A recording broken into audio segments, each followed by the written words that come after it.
بسم اللہ الرحمن الرحیم۔ مفتی صاحب، ہم نے سنا ہے کہ آپ مماتی ہیں۔ بھائی، میں نبی صلی اللہ علیہ وسلم کی قبر مبارک میں حیات کا قائل ہوں۔ برزخی حیات ہے، بہت طاقتور ہے، اور اس حیات کا آپ کے جسد اطہر سے گہرا تعلق ہے، بہت قوی نوعیت کا تعلق ہے، اور اس طاقتور تعلق کی وجہ سے ہمارے بعض اکابر نے اس کو دنیاوی حیات سے تعبیر کیا ہے، لیکن حقیقت میں ہے وہ برزخی ہی حیات اور یہی ہمارے علماء دیوبند کا عقیدہ ہے، اور یہی المہند المفند میں لکھا ہوا ہے۔ تو اس کو جو دنیاوی حیات سے تعبیر کیا گیا ہے وہ مجازن تعبیر کیا گیا ہے، یہی ہمارے اکابر کا عقیدہ ہے، ورنہ اصل میں وہ برزخی حیات ہے، لیکن اس کا اس جسد اطہر سے گہرا تعلق ہے۔ دنیا کے لحاظ سے آپ دنیا سے جا چکے ہیں، پردہ فرما چکے ہیں دنیا سے۔ اب اس تعبیر کو آپ حیاتی کہیں، مماتی کہیں، وہ آپ کی مرضی ہے، لیکن وہی عقیدہ ہے جو المہند المفند کا ہے، اور وہی میرا عقیدہ ہے جو اکابر علماء دیوبند کا ہے، وہی عقیدہ، اور وہ یہی ہے جو میں نے آپ کے سامنے ایکسپلین کیا کہ برزخی حیات ہے، بہت طاقتور ہے، اور اس برزخی حیات کا اس جسد اطہر سے تعلق ہے۔ کس نوعیت کا تعلق ہے یہ ہمیں معلوم نہیں ہے، کیونکہ اللہ نے قرآن مجید میں کہہ دیا شہداء کے بارے میں کہ وَلَٰكِن لَا تَشْعُرُونَ، وہ زندہ ہیں مگر تمہیں اس کا شعور نہیں ہے۔ تو انبیاء کی حیات تو شہداء سے بھی زیادہ پاورفل ہوتی ہے، وہ اور زیادہ طاقت کے ساتھ زندہ ہوتے ہیں، لیکن اس زندگی کو زیادہ ایکسپلین کرنا ہمارے لیے پاسبل نہیں ہے۔ وَلَٰكِن لَا تَشْعُرُونَ، تو اس سے آگے ہمیں اس میں بڑھنا نہیں چاہیے۔ میری بیٹی جب بھی قبرستان سے گزرتی ہے تو بیمار ہو جاتی ہے، یہاں تک کہ پانی بھی ہضم نہیں کر پاتی، میں کیا کروں؟ دیکھیں، بعض دفعہ نا بچے کے لاشعور میں خوف بیٹھ جاتا ہے، یہ ہوتا ہے۔ یہ جتنی بھی خوف والی بیماریاں ہیں نا، ان کی بنیاد بچپن میں ہی پڑتی ہے، جو بڑے ہو کر پھر قائم رہتی ہے۔ بعض دفعہ بچے اس مجلس میں، ایسی مجلس میں بیٹھ رہے ہوتے ہیں، وہاں موت کا بہت تذکرہ ہوتا ہے، مردوں کا، چڑیلوں کا، جنوں کا، بھوت کا، تو بچے کے لاشعور میں خوف بیٹھ جاتا ہے تو وہ قبرستان سے گزر نہیں پاتا۔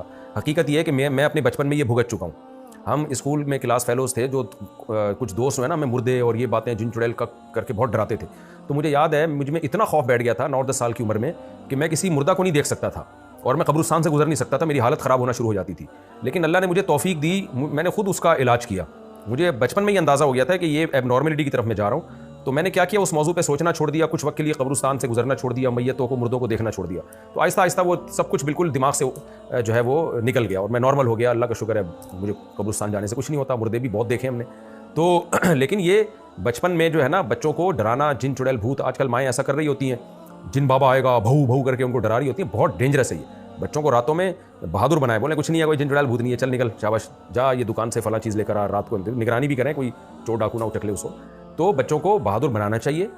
ہماری مائیں الٹا بچوں کو ڈرا رہی ہوتی ہیں، دوست احباب ڈرا رہے ہوتے ہیں، جن چڑیل کے قصے سنا رہے ہوتے ہیں۔ امریکہ یورپ میں ہم نے دیکھا ہے، وہاں کے بچے، ان کے بارے میں سنا ہے ہم نے کہ وہاں کے بچے جن چڑیل بھوت سے نہیں ڈرتے ہیں، کیونکہ گورے ان کو جن چڑیل بھوت بتاتے نہیں ہیں۔ تو اپنے بچوں کو ان چیزوں سے بچا کے رکھنا چاہیے۔ تو آپ کی بچی جو قبرستان سے گزرتی ہے، بیمار ہو جاتی ہے، اس کے وہ ایک لاشعور میں خوف بیٹھ چکا ہے اس کے، تو اب اس کو نارمل روٹین میں خوش رکھیں، آپ یہ نہ گزاریں قبرستان سے اس کو، تاکہ وہ اس کو یادیں بالکل ختم ہو جائیں اور قبرستان کو ایک نارمل اسپیس سمجھنا شروع کر دے۔ اب آپ دیکھیں نا، یہ گورکن جو ہے، ان کی جو زندگیاں قبرستانوں میں گزرتی ہیں۔ میں نے گورکن سے انٹرویو لیا، وہ 20 سال سے قبرستان میں ہی سوتا ہے، قبرستان میں ہی اٹھتا ہے۔ میں نے کہا کوئی چڑیل بھوت دیکھی؟ کہہ رہا ہے ہم نے تو کبھی کچھ نہیں دیکھا، نہ چڑیل نہ بھوت۔ تو وجہ اس کی ہے کہ وہ اس کے لیے نارمل ہے۔ تو زندہ سے تو انسان کو خطرہ ہو سکتا ہے، مردہ بیچارہ کیا کرے گا؟ ڈریں تو زندہ سے ڈریں، کوئی مار نہ دے، کوٹ نہ دے، گالی نہ دے دے۔ جب مر گیا تو بیچارہ وہ تو اپنا کچھ نہیں کر سکتا، آپ کا کیا بگاڑے گا وہ۔ لیکن ہمارے یہاں زندہ سے نہیں ڈر رہے ہوتے، مر جائے تو اس کے کپڑے بھی نہیں پہنتے مردہ کے، اور اس کو ہاتھ بھی نہیں لگاتے، اور اس کی قبر پہ بھی نہیں جاتے، ڈر رہے ہوتے ہیں۔ تو یہ بے وقوفی والی بات ہے۔ تو اب بچی کا حل یہی ہے، نفسیاتی کسی ڈاکٹر کو بھی دکھائیں، جو سائیکیٹرسٹ ہو یا سائیکالوجسٹ ہو، اس کو بھی دکھائیں آپ، تو وہ انشاءاللہ اس میں بہتر گائیڈ کر سکتا ہے۔ اور فی الحال کچھ وقت کے لیے قبرستان اور قبر کی باتیں اور موت کی باتیں اور جن چڑیل کی باتیں اس کے سامنے چھوڑ دیں، قبرستان سے گزارے بھی نہیں اس کو، تو نارمل کنڈیشن میں انشاءاللہ آ جائے گی اللہ نے چاہا تو۔ اور صحت کا بھی خیال رکھیں، اس کا جسمانی صحت سے بھی بڑا گہرا تعلق ہوتا ہے۔ کمزور لوگوں کے دل میں خوف جلدی بیٹھتا ہے، طاقتوروں کے دل میں خوف نہیں بیٹھتا۔ باقی کسی عامل کے پاس لے گئے تو پھر میں لکھ کے دے دوں آپ کو، زندگی بیڑا غرق اس بچی کا۔ کسی اگر روحانی عامل کے پاس لے گئے نا علاج کے لیے، تو پھر اس کا تو بیڑا غرق ہوگا، وقتی طور پہ ٹھیک ہو جائے گی وہ، لیکن پھر آپ کا بھی اور آپ کے گھر والوں کا بھی اور آپ کی نسلوں کا بھی بیڑا غرق۔ ساری زندگی جن چڑیل بھوت سے کبھی نکلو گی نہیں، پھر یہی ہوگا، فلانے نے یہ کر دیا، فلانے نے وہ کر دیا، فلانے نے یہ کر دیا، ڈمکانے نے یہ کر دیا، یہ اسی میں زندگی، ایسی نحوست اس کی آتی ہے، زندگی اسی میں گزر جائے گی۔ کیا کنواری لڑکیاں مہندی لگا سکتی ہیں؟ جی لگا سکتی ہیں۔ میرا دوست ماضی میں کی گئی چوریوں اور فراڈ کی رقم صدقہ کرنا چاہتا ہے، سبحان اللہ، تو کیا جو وہ گھر میں ماں باپ کو پیسے دیتا ہے اس میں صدقے کی نیت کر سکتا ہے؟ نہیں میرے بھائی، اگر ماں باپ، یعنی یہ جو صدقہ واجبہ ہے اولاد کو اور ماں باپ کو نہیں دیا جا سکتا، ماں باپ کے علاوہ کسی اور کو دیں، اور ثواب کی نیت کے بغیر۔ لڑکیوں کو کتنا پردہ کرنا چاہیے؟ دیکھیں، جوان لڑکی کو افضل ترین عمل یہ ہے کہ سر کے بال سے لے کے پاؤں کے ناخن تک پردہ کرے، جیسے کہ امہات المومنین پردہ کیا کرتی تھی، چہرہ بھی چھپاتی تھی، ہاتھ بھی چھپاتی تھی۔ اسی طرح عرب میں آپ نے دیکھا ہوگا، یا علماء صلحاء جو بڑے لیول کے علماء صلحاء ہیں، ان کے گھروں میں ایسا ہی پردہ ہے، اور یہ شریعت میں اس کو مخدرات کہا جاتا ہے، بہت سخت پردہ۔ پردہ لڑکی جتنا زیادہ کرے گی شریعت میں وہ قابل تعریف ہے، تو مکمل اس کو پردہ کرنا چاہیے۔ باقی گنجائش کا معاملہ جہاں تک ہے وہ یہ ہے کہ اس لیول کا پردہ اگر وہ نہیں کر سکتی تو پھر گنجائش والا معاملہ کیا ہے کہ بھئی چہرہ اور ہاتھ یہ اختلافی مسئلہ ہے۔ راجح قول کے مطابق دلیل کے لحاظ سے جو قول مضبوط ہے وہ تو یہی ہے کہ عورت چہرہ اور ہاتھوں کا پردہ لازمی کرے، لیکن جیسے اب کوئی بالکل ہی ایکٹریسز ہوتی ہیں، بالکل ہی بے پردہ عورتیں ہوتی ہیں، وہ دین کی طرف آنا چاہتی ہیں تو وہ ایک دم اس ایکسٹریم لیول پہ نہیں جا سکتی، تو ان کو گنجائش دی جا سکتی ہے کہ چلو بھائی اس میں اختلاف ہے چہرے اور ہاتھ کے پردے میں، تو مجبوری میں آپ چہرہ اور ہاتھ کھول سکتی ہیں، لیکن ہماری رائے میں یہ دلیل کے لحاظ سے کمزور قول ہے، اس پہ فتویٰ نہیں ہے، لیکن بہرحال some thing is better than nothing, تو اتنی بھی گنجائش دی جا سکتی ہے کہ چلو بھائی فل پردہ نہیں کیا تو اختلاف سے فائدہ اٹھا لیا فقہا کے اختلاف سے، تو یہ دوسرے درجے کا پردہ ہے، اور اگر اتنا بھی نہیں کرتی تو پھر وہ تو ناجائز بالکل صریح حرام ہے، جیسے سر کے بال کھولنا، گردن کا پردہ نہ کرنا، کلائیاں کھولنا غیر محرم کے سامنے، یہ تو بالکل حرام درجے میں آتا ہے۔ تو دو پردے ہیں، یا تو سر کے بال سے لے کے پاؤں کے ناخن تک چھپائے، یہ افضل ہے، اور دوسرا پردہ یہ کہ اسکارف لے لے، پورا جسم ڈھکا ہوا ہو، صرف ہاتھ اور چہرہ اور پاؤں کھلے ہوئے ہوں، تو یہ ان خواتین کو اس کا مشورہ دیا جاتا ہے جو مکمل پردہ نہیں کر پاتی، تو اس میں خطرہ ہوتا ہے کہ اگر ان کو اس عزیمت پر عمل نہیں کیا تو ایسا نہ ہو کہ بالکل ہی بے پردہ ہو جائیں، تو ان کو گنجائش کا پہلو اس میں دیا جا سکتا ہے۔ میرا دوست، اچھا یہ ہو چکا، پاکستان سے کسی نے پوچھا میں پردہ کرتی ہوں، اب میری شادی ہونے والی ہے اور میرے والدین مجھے فورس کر رہے ہیں کہ میں اپنی شادی میں پردہ نہیں کروں کیونکہ سسرال والوں کو برا لگے گا، وہ کہہ رہے ہیں کہ ضد نہیں کرو، اور میرے سامنے ہاتھ جوڑ رہے ہیں، رو رہے ہیں کہ اچھا رشتہ پھر نہیں ملے گا، سسرال والوں نے مہنگی فوٹوگرافی کا بھی انتظام کروایا ہوا ہے، سسرال والوں کو پردے کا پہلے بتایا ہوا بھی تھا، میرے والدین کہہ رہے ہیں کہ شادی کے بعد پردہ کر لینا، رہنمائی فرمائیں۔ بے پردگی تو ناجائز ہے بھائی، دیور کے سامنے آنا اور دلہن کی تصویریں پھر ساری دنیا میں وائرل ہوتی ہیں، یہ تو ناجائز ہے، تو لا طاعۃ لمخلوق فی معصیۃ الخالق، اللہ کی نافرمانی میں مخلوق کی اطاعت جائز نہیں ہے۔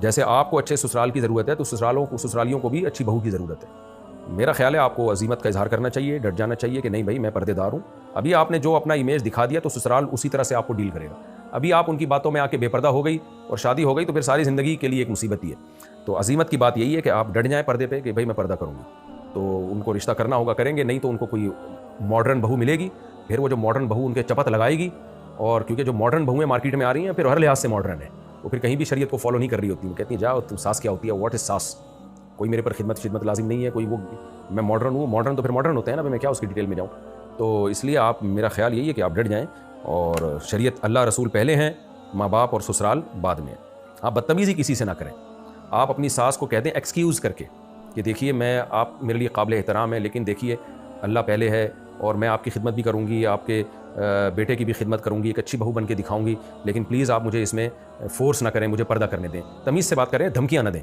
تو امید ہے بہت سارے مسئلے تمیز سے الحمدللہ انشاءاللہ حل ہو جاتے ہیں۔ مسئلہ وہاں خراب ہوتا ہے جہاں آپ دھمکی پر آئیں، میں تو کروں گی، تم نے روکنا ہے تو روک کے دکھاؤ، تو وہ ساتھ ڈر جاتی ہے کہ یہ ابھی ایسی تھڑیاں لگا رہی ہے، بعد میں پتہ نہیں کیا کرے گی، تو تمیز سے آپ ان کو سمجھا دیں، لیکن اس میں آپ لچک پیدا نہ کریں۔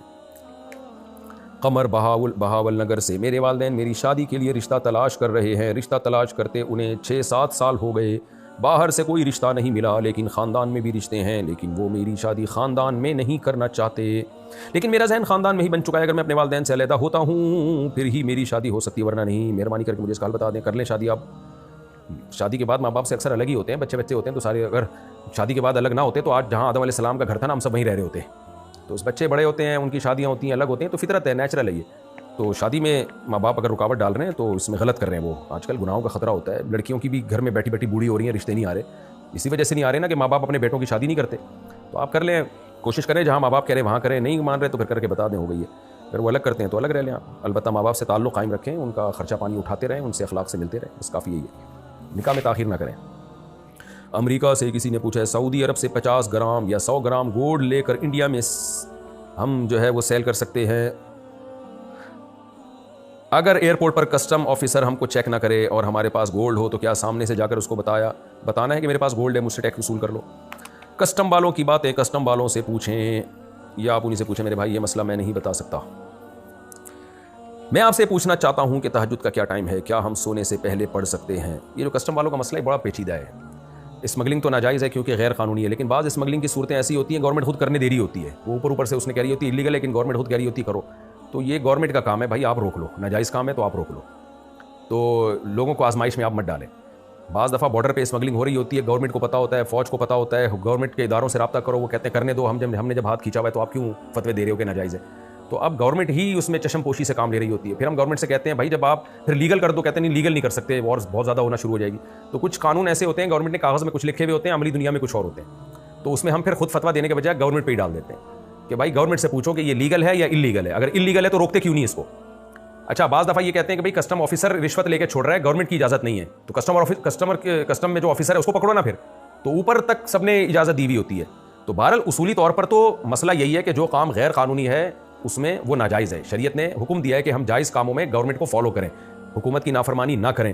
لیکن گورنمنٹ ہی کے ایٹیٹیوڈ سے پتہ چلتا ہے کہ گورنمنٹ میں کچھ قانون ایسے ہوتے ہیں, لکھے ہوئے کچھ اور ہوتے ہیں, پریکٹیکلی کچھ اور ہوتے ہیں. تو پھر مفتی اس میں فتویٰ نہیں دے سکتا. مفتی کہے گا بھائی یہ مسئلہ آپ گورنمنٹ سے ہی پوچھو, آپ ان سے پوچھو. ہم تو ایک اصولی بات کریں گے کہ انلیگل کام مت کریں آپ, بس یہ ہم مسئلہ یہی ہے, انلیگل کام مت کریں آپ. میں آپ سے پوچھنا چاہتا ہوں کہ تہجد کا کیا ٹائم ہے؟ کیا ہم سونے سے پہلے پڑھ سکتے ہیں؟ پڑھ سکتے ہیں, لیکن ثواب کم ملے گا. زیادہ ثواب جبھی ہے کہ جب آپ نیند کریں, نیند سے اٹھنے کے بعد تہجد پڑھیں آپ. پاکستان کے مجھے, میں کچھ عرصے پہلے اپنی کزن سے موبائل پر بات کرتا تھا. میں نے اس سے محبت کا اظہار بھی کیا اور شادی کرنا چاہتا تھا. اس نے کہا یہ ٹھیک نہیں ہے.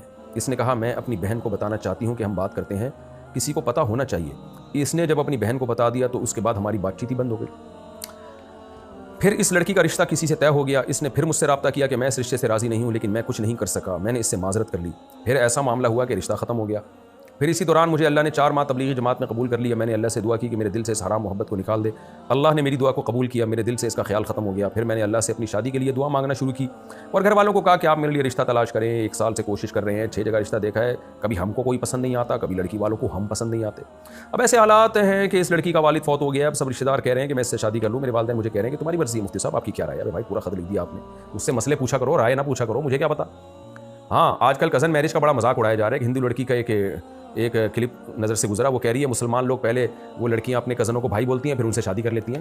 تو اس ہندو لڑکی کی خدمت میں میری گزارش ہے کہ بھائی بولنے پر گورنمنٹ کی طرف سے کوئی پابندی نہیں. لوگ نامحرموں کو بھائی بول رہے ہوتے ہیں. جب بھی کوئی مرد کسی لڑکی سے بات کرتا ہے, چاہے وہ نامحرم ہی ہو, بالکل اجنبی ہو, اس کو بھی سسٹر کہہ دیتا ہے وہ. تو ایک سسٹر وہ ہوتی ہے جو سچی مچی کی سسٹر ہوتی ہے, ایک سسٹر وہ ہوتی ہے جو احترام میں کسی کو سسٹر کہا جاتا ہے. تو مسلمان لڑکیاں جب اپنے کزن کو بردر کہتی ہیں یا بھائی کہتی ہیں تو وہ حقیقی معنوں میں بھائی نہیں کہتی, وہ احترام میں بھائی کہتی ہیں. اسی طرح کزن, مسلمان جو کزن ہے, جب وہ اپنی فیمیل کزن کو بہن کہتا ہے تو وہ احترام میں کہتا ہے, حقیقت میں سسٹر نہیں کہتا. تو آپ دیکھیں نا بردرز اینڈ سسٹرز, جو جب بھی لوگ کسی مجمع سے خطاب کرتے ہیں تو بردرز اینڈ سسٹرز کہہ رہے ہوتے ہیں, تو کیا مطلب وہ سارے بردر بن گئے ہیں؟ کیا ان کو وراثت میں بھی حصہ ملے گا؟ کیا وہ ساری لڑکیاں بہنیں بن گئی ہیں؟ کیا ان سے اب شادی نہیں ہو سکتی؟ تو لوگ اسلامی حکام کا اس طریقے سے مذاق اڑاتے ہیں کہ دیکھو مسلمان جو ہیں کزن کو پہلے سسٹر کہہ رہے ہوتے ہیں, پھر اسے سے شادی کر لیتے ہیں. بھائی سسٹر کہتے ہیں, حقیقی معنوں میں سسٹر سمجھتے نہیں ہیں. اسلام چونکہ دین فطرت ہے تو کزن کے لیے وہ جذبات نہیں ہوتے جو اپنی سگی بہن کے لیے ہوتے ہیں. اس کی سب سے بڑی دلیل یہ ہے, اب دیکھو یہ صاحب کہہ رہے ہیں مجھے اپنی کزن سے عشق ہو گیا. بہنوں سے کبھی بھی عشق نہیں ہو سکتا انسان کو, تو کزنوں سے تو ہوتا ہے. ہندو لوگ خود اپنے گریبان میں جھانک کے دیکھیں, عیسائی لوگ خود اپنے گریبان میں جھانک کے دیکھیں, کیا اپنی حقیقی بہن اور کزن سسٹر جو ہے, کیا دونوں کے بارے میں جذبات ایک جیسے ہوتے ہیں؟ اپنی حقیقی بہن کو تو انسان کو کبھی اس طرح کا کوئی خیال آ ہی نہیں سکتا کہ اس سے شادی کا بھی سوچے. کزن کے بارے میں تو آتے ہیں خیال, تبھی کزنوں میں عشق معاشقے کے بہت سارے واقعات ہیں. تو اس لیے اسلام چونکہ دین فطرت ہے, اس کو پتہ ہے کہ کزن حقیقی بہن کی طرح نہیں ہوتی, اور حقیقی بہن ہوتی ہے جو جس کی ماں بھی ایک ہو, باپ بھی ایک ہو, یا ماں باپ میں سے ماں ایک ہو اور باپ ایک ہو. تو جو جس کی ماں اور باپ میں اشتراک ہوگا نا, تو وہ حقیقی بہن کہلاتی ہے. تو اس لیے اسلام دین فطرت ہے. باقی کزن میرج پہ جو بیماریوں والیوں کے اعتراضات لوگ کرتے ہیں آج کل, اس کو بھی بہت کر رہے ہیں کہ بھئی اس سے بیماریاں ہوتی ہیں. اس کے میں کئی بار جواب دے چکا ہوں کہ میڈیکل سائنس کہتی ہے کہ 35 سال کی لڑکی سے جب آپ شادی کرتے ہو نا اور اس کی اولاد ہوتی ہے, تو اس میں بھی بچے کی معذوری کا امکان اتنا ہی ہے جتنا کزن میرج میں. تو کبھی آپ 35 سال کی عمر کی لڑکی سے شادی کو آپ ڈی موٹیویٹ کیوں نہیں کرتے؟ اس سے نکاح کو آپ کیوں اس کی حوصلہ شکنی آپ کیوں نہیں کرتے؟ بلکہ ہمارا سیکولر لبرل طبقہ تو یہ کہتا ہے لڑکیاں دیر سے شادی کریں, حالانکہ لڑکی کی دیر سے شادی میں بریسٹ کینسر کا بھی چانس اس لڑکی کو زیادہ ہے اور بچے کی معذوری کا امکان بھی زیادہ ہے. لیکن وہاں سب یہی دلیل دیتے ہیں بھائی رسک اور بینیفٹس ان میں دیکھا جاتا ہے, اس میں بیلنس کیا جاتا ہے کہ فائدے زیادہ ہیں اور نقصان کا چانس کم ہے, تو پھر اس کام کو پروموٹ کیا جاتا ہے. اور نقصان کا چانس زیادہ ہے, فائدوں کا چانس کم ہے, تو پھر اس کی حوصلہ شکنی کی جاتی ہے. تو یہ لبرل سیکولر لوگ اسی وجہ سے 35 سال کی لڑکی سے شادی کو یا اولاد پیدا ہونے کو برا نہیں سمجھتے کہ بھائی اگر ہم یہ کر لیں گے تو سوسائٹی میں نقصان ہوگا, ان لڑکیوں سے نکاح کون کرے گا جن کی عمر 35 سال سے زیادہ ہو گئی ہے. تو ہم بھی یہ کہتے ہیں کہ کزن میرج میں بھی نقصان کا خطرہ ہے. اگر دونوں افیکٹڈ ہوں میاں بیوی تو پھر بچے میں معذوری کا امکان ہوتا ہے, اور کزن میں اس کا ہوتا ہے, لیکن یہ امکان بہت کم ہے اور فائدے بہت زیادہ ہیں. تو اور پھر واجب بھی نہیں ہے کزن سے شادی کرنا. کزن سے شادی جب ہوگی جب آپ کا دل چاہ رہا ہو وہاں کرنے کا, تو آپ کریں شادی, نہیں چاہ رہا ہے تو نہیں کریں آپ. اسلام نے کوئی ڈنڈے کے زور سے یہ تو نہیں کہا کہ کزن سے ہی شادی کرنی ہے, لیکن کزن میرج کے فائدے اتنے زیادہ ہیں کہ طلاق کا امکان کم ہوتا ہے اور خاندانی نظام مضبوط ہو جاتا ہے, اس سے آپ کا کلچر مضبوط ہو جاتا ہے, بہت سارے اس کے فائدے ہیں. تو فائدے زیادہ ہیں, نقصان کا بھی امکان ہے, لیکن وہ امکان 35 سال کی لڑکی سے شادی سے بھی ہے نقصان کا امکان. تو جو بھی کزن میرج کے خلاف اس طرح تقریر کیا کریں نا, تو اس کو یہ جواب دیا کریں کہ 35 سال کی لڑکی سے شادی کرنے میں اور اس سے اولاد پیدا ہونے میں بھی معذوری کا امکان بہت زیادہ ہے, لیکن آپ وہ رسک لیتے ہیں. وجہ اس کی ہے کہ اگر رشتے نہ لیں تو ان لڑکیوں کا بڑا نقصان ہوگا، تو کزنوں کا بھی بڑا نقصان ہوگا، ان کے لیے اچھے رشتے، آج کل رشتے کہاں ملتے ہیں لڑکیوں کے لیے، خاندان سے باہر شادی کرنے میں لڑکیوں کے بڑے خطرات ہوتے ہیں. تو اگر کزن ایک دوسرے کو پسند کرتے ہیں تو ان کو ایک دوسرے سے شادی کر لینی چاہیے، پسند نہیں کر رہے تو نہیں کرنی چاہیے. اسلام نے سب سے پہلے ترجیح اس کو دیا، فنکحوا ما طاب لکم من النساء، جو تمہیں پسند ہو ان سے کرو. تو اگر کزن کے لیے دل میں جذبات ہیں نکاح کے تو آپ کریں، جذبات نہیں ہے تو نہ کریں. تو یہ اعتراض بنتا ہی نہیں ہے اسلام پہ کہ اس نے کزن سے شادی کی اجازت کیوں دی ہے. کزن تو سسٹر ہوتی ہے بھائی، بنائی ہوئی سسٹر ہوتی ہے، حقیقی سسٹر نہیں ہوتی. وہ جو آپ کی حقیقی بہن ہوتی ہے اس کے لیے الگ جذبات ہوتے ہیں، کزن کے لیے وہ جذبات نہیں ہوتے. اور اگر کسی کے ہیں تو نہ کرے وہ شادی کو، اسلام نے ڈنڈے کے زور سے فرض تھوڑی کیا کہ آپ نے کزن سے ہی کرنی ہے. اچھا میرے باقی آپ کے جواب تو میں نے دیا نہیں، پوری میں نے دوسرا مسئلہ چھیڑ دیا. تو آپ کا جواب یہ ہے کہ بھائی آپ خود فیصلہ کریں آپ نے کزن سے شادی کرنی ہے نہیں کرنی. اگر آپ کا دل مائل ہے اور کزن کا بھی دل مائل ہے بسم اللہ کر کے شادی کر لیں، نہیں تو پھر وہی ہوگا دل کے ارماں آنسوں میں بہہ جائیں گے، ان کے بچے آپ کو ماموں کہہ جائیں گے. ذوالقرنین حیدر فیصل آباد سے، کیا ایک مرد اور عورت کا 2 دفعہ نکاح ہو سکتا ہے؟ مطلب میں نے اور میری بیوی نے کچھ عرصے پہلے اپنے گھر والوں کو بغیر بتائے نکاح کر لیا تھا اور ہمارے گھر والوں کی مرضی سے ہمارا رشتہ طے ہو گیا ہے، لیکن اگر اب ہمارے گھر والوں کو پتہ چلا کہ ہمارا نکاح پہلے سے ہی ہو چکا ہے تو ہمارے لیے خصوصاً میری بیوی کے لیے مسائل بن سکتے ہیں کہ ہم اپنے گھر والوں کو دکھانے کے لیے دوبارہ نکاح کر سکتے ہیں اور اس سے پہلے والے نکاح پر کوئی اثر تو نہیں پڑے گا؟ برائے کرم اس چیز کو لے کر میں پچھلے دنوں سے کافی پریشان ہوں. اگر آپ کا پہلا نکاح 2 گواہوں کی موجودگی میں ہوا تھا وہ ہو گیا، اب دوسرا نکاح فیک نکاح ہوگا، تو گھر والوں کو بتانے کے لیے فتنے سے بچنے کے لیے اگر آپ دوسرا نکاح کر رہے ہیں تو کر لیں، کوئی حرج نہیں ہے. اصل وہ پہلا ہی تھا جو ہو گیا، یہ ایسی فیک نکاح ہوگا تو فیک نکاح جتنے مرضی کر لیں اس سے کوئی فرق نہیں پڑتا. طارق انور صاحب انڈیا سے، میرا سوال یہ ہے کہ ایک باپ کی ساری اولاد نافرمان ہیں، صرف نافرمان ہی نہیں بلکہ باقی بھی ہیں، مگر ان میں ایک فرمانبردار اور خدمت گزار ہے. اس لیے میں کہتا ہوں بچے زیادہ پیدا کرو، اس پیئر میں جتنے بھی بگڑیں گے ایک تو کام کا نکلے گا نا. لوگ کہتے ہیں 2 پیدا کرو تاکہ تربیت ہو، میں کہتا ہوں 2 ہی بگڑ گئے تو کیا کرو گے؟ زیادہ ہوں گے تو ایک آدھ تو صحیح نکلے گا. خیر اس پہ میں کافی دلائل دے چکا ہوں، ایسا نہ ہو اتنی سی بات کا لوگ کلپ بنا کے چلا دیں. اچھا میرے بھائی، تو کیا باپ اپنی پوری جائیداد کا مالک اس ایک فرما بردار اولاد کو بنا سکتا ہے؟ مالک بنانے سے مراد یہ کہ باپ نے اس کے قبضے میں دے دی ہو اور باپ کو اس پر تصرف کا حق بھی باقی نہیں ہو. دیکھیں وصیت تو جائز نہیں ہے کہ میرے مرنے کے بعد میری وراثت اس کو دی جائے ان کو نہ دی جائے، یہ وصیت شریعت میں باطل ہے. لیکن اگر واقعی باقی اولاد باغی ہے، تھوڑی بہت نافرمانی تو چھوٹی موٹی تو ہر گھر میں ہوتی ہے، اس بیس پہ کسی اولاد کو محروم کرنا جائز نہیں ہے. لیکن اگر پرلے درجے کے نالائق ہیں، واقعی باغی ہیں اور صرف ایک ہی کام کا نکلا ہے تو پھر باپ زندگی میں اس کو ساری جائیداد دے سکتا ہے. لیکن وہی بات جو آپ نے بتائی، ہینڈ اوور کرے، خود دستبردار ہو جائے، مکمل قبضے میں دے دے تو پھر وہ اس کا مالک بن جائے گا. نارملی یہ عمل جائز نہیں ہے، لیکن اگر واقعی میں نے بار بار تکرار کر رہا ہوں وہ بہت زیادہ باغی ہیں، واضح لفظوں میں بالکل ماں باپ کو صحیح طریقے سے ستا رہے ہیں وہ، اور اس میں باپ کا قصور بھی نہیں ہے، بیٹے ہی ظالم ہیں، تو پھر ایسی صورت میں فرما بردار کو دی جا سکتی ہے. پاکستان سے کسی نے پوچھا ہے اگر کوئی شخص 4 سے زیادہ شادیاں کرتا ہے تو اس پر کیا حد لگے گی؟ مطلب کس درجے کا گناہ گار ہوگا؟ 5ویں عورت اس کی بیوی کہلائے گی، وہ زنا کے زمرے میں آئے گی، زنا کے زمرے میں آئے گی. 4 شادیاں جب ایک آدمی کی 4 بیویاں ہوں تو 5ویں جب کرے گا تو وہ نکاح ہوگا ہی نہیں، وہ کلدم ہوگا، وہ زنا ہوگا. توصیف مہاراشٹر انڈیا سے، کریانہ دکان میں ناپ تول اور ملاوٹ کے بارے میں رہنمائی فرمائیں. اللہ نے قرآن میں فرمایا وَيْلٌ لِّلْمُطَفِّفِينَ الَّذِينَ إِذَا اكْتَالُوا عَلَى النَّاسِ يَسْتَوْفُونَ وَإِذَا كَالُوهُمْ أَوْ وَزَنُوهُمْ يُخْسِرُونَ. تباہی ہے ان لوگوں کے لیے جو ناپ تول میں کمی کرتے ہیں، اپنا حق لینے کی باری آتی ہے پورا حق لیتے ہیں، دینے کی باری آتی ہے گڑبڑ کرتے ہیں، کمی کرتے ہیں ناپ تول میں. الا يظن اولئک انهم مبعوثون. اللہ نے فرمایا ان کو پتہ نہیں کل قیامت میں انہوں نے اللہ کے سامنے کھڑے ہونا ہے. تو یہ بہت بڑی وعید ہے، اس پر جہنم کی وعیدیں ہیں. قوم سمود کو اللہ نے تباہ اسی وجہ سے کیا کہ وہ ناپ تول میں کمی کیا کرتی تھی. کبیرہ گناہ یہ. پاکستان سے کسی نے پوچھا ہے کیا بنا میوزک کا گانا سننا اور گانا جائز ہے؟ اگر گانوں سے میوزک ہٹا دیا جائے تو ان کو سننا اور گانا جائز ہے؟ گانا ٹھیک جائز عمل نہیں ہے میرے بھائی، البتہ میوزک نکال دیں گے تو اس کا گناہ کم ہو جائے گا، یعنی کم درجے کا گناہ ہوگا لیکن ہوگا. تو اگر آپ کو پرانے گانے یاد ہیں تو اپنی بیگم کو سنا دیا کریں بغیر میوزک کے، بس اس سے زیادہ کی گنجائش نہیں ہے. کیا کسی مسلمان کے لیے جائز ہے کہ وہ صرف بہتر زندگی گزارنے کے لیے مسلمان ریاست کو چھوڑ کر غیر مسلم ریاست میں آباد ہو جائے؟ اس شرط کے ساتھ یہ عمل جائز ہے کہ اس کو غالب گمان ہو کہ میرا بھی میری اولاد کا دین بھی محفوظ رہے گا. اگر اس کو خطرہ ہو کہ میرا یا میری اولاد کا دین وہاں غیر محفوظ رہے گا تو پھر اس کے لیے جائز نہیں ہے. تو اب یہ خود فیصلہ کرے، کیونکہ بعض لوگ ایسے ہیں غیر مسلم اسٹیٹ میں گئے، یا تو وہ مرتد ہو گئے یا وہ مرتد تو نہیں ہوئے لیکن ان کی اولادیں ملحد ہو گئیں یا اولادوں کی اولادیں برباد ہو گئیں. تو ایسے بھی واقعات ہیں. لیکن ایسے بھی ہیں یہاں بے دین تھے، امریکہ گئے تو دیندار ہو گئے، ان کی اولادیں بھی نیک بن گئیں. میں بھی کینیڈا امریکہ گیا ہوں تو وہاں ایسے ایسے نیک خاندان مجھے نظر آئے، میں تو حیران ہو گیا، میں نے کہا اتنے نیک تو ہمارے یہاں نہیں ہوتے. تو اب اس کا وہ ڈیپینڈ کرتا ہے جو جانے والا ہے وہ کس ماحول میں جا رہا ہے، وہاں اپنے بچوں کی تربیت کیسی کر رہا ہے، کہاں رہ رہا ہے وہ. تو اب یہ خود فیصلہ کرے. وہ مفتی کا کام ہے اصول اور ضابطے کے لحاظ سے مسئلہ بتا دینا. تو جس کو اپنے بارے میں خطرہ ہو کہ میرا یا میری اولاد کا دین محفوظ نہیں رہے گا اس کے لیے موو کرنا جائز نہیں ہے، اور جس کو یہ خطرہ نہ ہو تو اس کے لیے موو کرنا جائز ہے. اسحاق احمد اسلام آباد سے، میں ایک نیم گورنمنٹ ادارے کا ملازم ہوں. میرا سوال جی پی فنڈ سے متعلق ہے. ہمارا ادارہ ہم سے جی پی فنڈ کی کٹوتی کرتا ہے، لیکن وہ یہ کٹوتی گورنمنٹ کے پاس جمع کرانے کے بجائے نیشنل بینک آف پاکستان کو بطور فکس ڈپازٹ جمع کروا دیتا ہے۔ بینک ایک فکس منافع جو کہ حکومت کے جی پی مقرر کردہ جی پی فنڈ کے منافع سے کم ہوتا ہے ادارے کو دیتا ہے، جو ادارہ واپس ملازمین میں تقسیم کرتا ہے۔ تو کیا اس طرح کا جی پی فنڈ کا منافع حلال ہے حرام؟ دیکھیں، آپ کی کمپنی کا وہ رقم بینک میں رکھوانا بھی حرام اور کمپنی کا اس سے بینک سے سود لینا بھی حرام، اس کے حرام ہونے میں کوئی شبہ نہیں ہے۔ البتہ آپ کی کمپنی جو آپ کی تنخواہ سے کٹوتی کرتی ہے تو وہ رقم کے آپ مالک بنے نہیں ہیں۔ ابھی جب مالک ہی نہیں ہے تو پھر وہ رقم جب کمپنی بینک میں رکھواتی ہے تو وہ آپ کی رقم نہیں کہلائے گی کہ کمپنی نے آپ کی رقم رکھوائی ہے۔ وہ کہنے کو تو آپ کی رقم ہوتی ہے لیکن حقیقت میں شریعت میں آپ کی رقم نہیں ہوتی۔ پھر کمپنی جب اس سے سود لیتی ہے تو وہ سود بھی آپ کا سود لینا نہیں کہلاتا، لہذا آپ کا اس سے کوئی لینا دینا نہیں ہے۔ آپ کی جو حیثیت ہے وہ یہ ہے کہ کمپنی نے آپ کو دیر سے آپ کی اجرت دی ہے اور بڑھا کر دی ہے، تو یہ سود نہیں ہے، کیونکہ سود کا مطلب یہ ہے کہ آپ نے اپنی مملوکہ چیز کمپنی کے حوالے کی اس شرط کے ساتھ کہ مجھے بڑھا کے دینا، تو یہ سود ہوگا۔ تو جبکہ ایسا یہاں ہو نہیں رہا ہے، آپ کو ایک رقم ملی نہیں ہے، کمپنی نے کاٹ لی تو آپ اس کے مالک ہی نہیں بنے، تو یہ یعنی اجرت میں تعجیل ہے، اجرت معجلہ ہے کہ بھائی اگر یعنی آپ کسی مزدور کے پاس کسی مزدور کو کہتے ہیں کہ بھائی ٹھیک ہے تم یہ کام کرو، میری گڑھا کھودو، تو اگر تمہیں شام کو اجرت لینی ہے تو 1000 روپے ہوگی، لیکن اگر ابھی سے ہی ایگریمنٹ کر لو کہ اجرت تمہیں 1 مہینے بعد لینی ہے تو پھر میں 2000 روپے دوں گا، تو یہ اجرت ہی بڑھا کے دی جا رہی ہے، یعنی اس اجرت میں اضافہ نہیں ہو رہا ہے۔ تو اسی وقت مزدور طے کر لے کہ ٹھیک ہے جی مجھے 1 مہینے بعد چاہیے اور 2000 روپے چاہیے، تو یہ جائز ہے۔ تو اس لیے جی پی فنڈ سے جو منافع ملتا ہے وہ جائز ہے، البتہ کمپنی کا عمل بہرحال حرام ہے کہ اس رقم کو بینک میں رکھوا کے بینک سے سود لینا۔ حجاب میں صرف بال چھپانا کافی ہے یا چہرہ بھی چھپانا ضروری ہے؟ جوان عورت کے لیے چہرہ بھی چھپانا ضروری ہے۔ طاہر حسین خلیل پور انڈیا سے، ہاف ٹی شرٹ میں نماز ہو جاتی ہے؟ جی ہو جاتی ہے۔ کیا صدقہ لینا حلال ہے؟ حلال ہے بھائی۔ نابالغ بچہ اگر فوت ہو جائے تو اس کا 40واں اور قرآن خوانی ہوگی؟ نہیں بھائی، ہم تو بالغ بچے کی 40واں کے قائل نہیں ہیں، قرآن خوانی کی آپ نابالغ کی بات کر رہے ہو۔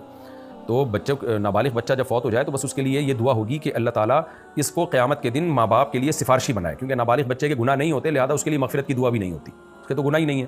تو مسلمانوں کا بچہ جنت میں ہی جاتا ہے، یہ اللہ نے اس کو ایک ماں باپ کی وجہ سے ایک نعمت دی ہے۔ ہاں، اس کے لیے یہ دعا کی جائے کہ اللہ اس کو ماں باپ کا سفارشی بنا اور اس کی سفارش قبول کر لے، یہ دعا نابالغ بچے کے لیے مانگی جائے گی۔ مفتی صاحب، مقدس اوراق کا کیا کریں؟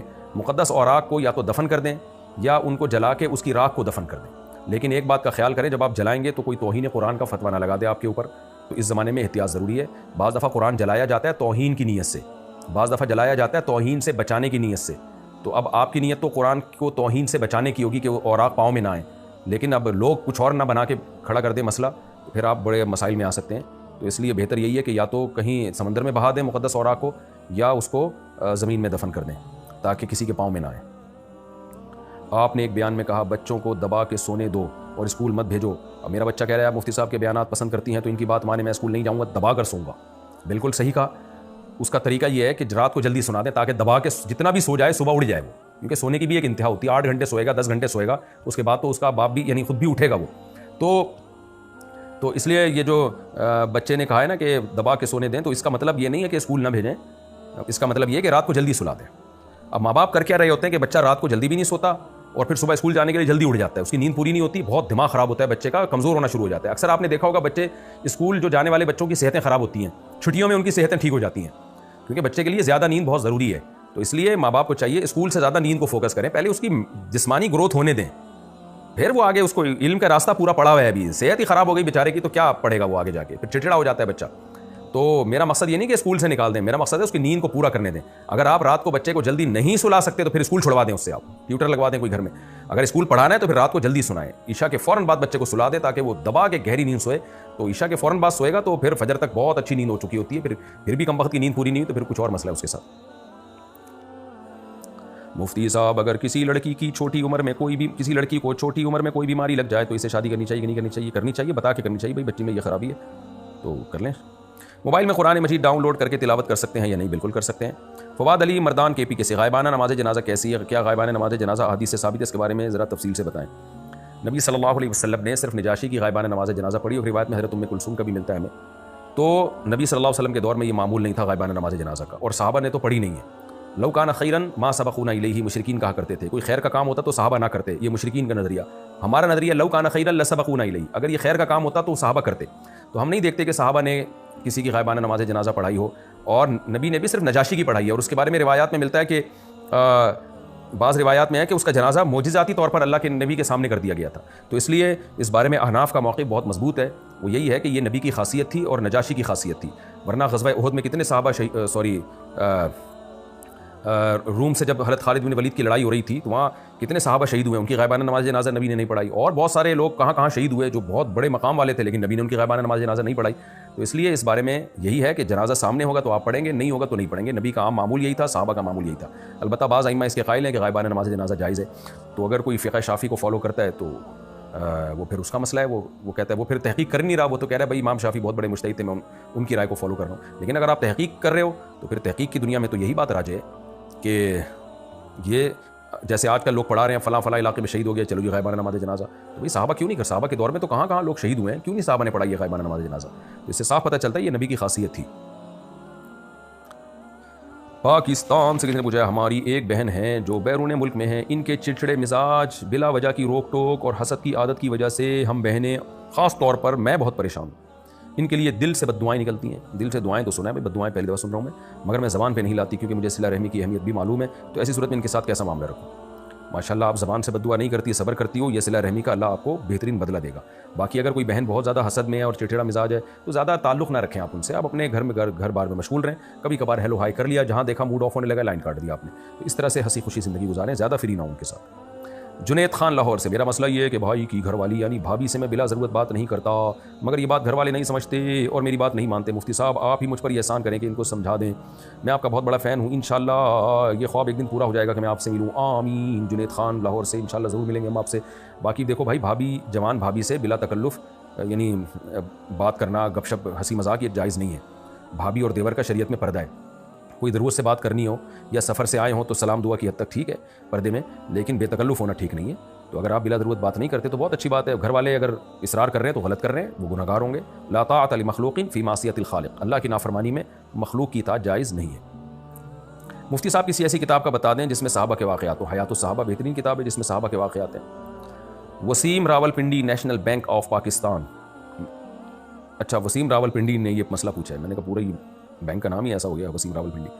وسیم صاحب نے راولپنڈی سے پوچھا ہے، نیشنل بینک آف پاکستان میں انشورنس کی جاب کرنا کیسا ہے؟ جائز نہیں ہے۔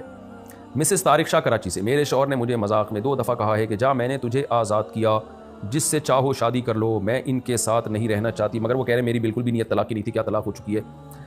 طلاق کی نیت نہیں تھی تو اتنا واضح قرینہ موجود ہے، جہاں میں نے تجھے آزاد کیا جس سے چاہو شادی کر لو، تو یہ طلاق ہی کے الفاظ ہیں، آگے پورا بتا دیا کہ جس سے چاہو شادی کر لو، اس سے واضح کیا قرینہ ہوگا؟ تو اس لیے اس سے طلاق بائن واقع ہو چکی ہے، کیونکہ میں نے تجھے آزاد کیا۔ اگر یوں کہتے ہیں نا میرے نکاح سے تم آزاد ہو تو پھر یہ صریح الفاظ ہیں، یا مجھ سے تم آزاد ہو پھر یہ صریح ہیں، لیکن میں نے تجھے آزاد کیا یہ کنایا کے الفاظ ہیں۔ ہماری اس پہ جامع رشید کی پوری تحقیق ہے جو میں نے ایک دفعہ پوری ریکارڈ کروائی تھی لفظ آزاد کے بارے میں، تو میں نے تجھے آزاد کیا یہ کنایا کے الفاظ ہیں، آگے صاف پتہ چل رہا ہے جس سے چاہو شادی کر لو۔